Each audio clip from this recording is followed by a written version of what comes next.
বৈষম্য বিরোধী এই আন্দোলনকে, এই সংগ্রামকে যদি কেউ নাস্তিক্যবাদ প্রতিষ্ঠার হাতিয়ার হিসেবে ব্যবহার করতে চায়, সে হাত আমরা ভেঙে গড়িয়ে দেব।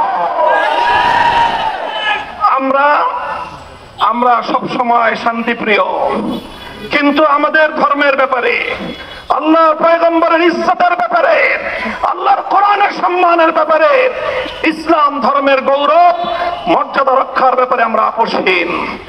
কাউকে ছাড় দেওয়া হবে না।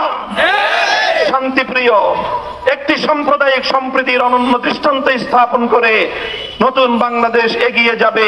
পশ্চিমা বিশ্বের কোন প্রতিনিধি যদি বাংলাদেশে কোন ঘৃণ্য নীল নকশা বাস্তবায়ন করার চেষ্টা করে, রক্তের মাধ্যমে সেই ষড়যন্ত্র আমরা প্রতিরোধ করবো ইনশাআল্লাহ। হিন্দু, বৌদ্ধ, খ্রিস্টান, কাদিয়ানি, অন্যান্য উপজাতি, ভিন্ন ধর্মাবলম্বীদের নাগরিক, ধর্মীয় সব ধরনের মৌলিক অধিকার, সংবিধান প্রদত্ত সকল অধিকার নিশ্চিত করবার জন্য এদেশের আলেম সমাজ অগ্রণী ভূমিকা পালন করবে।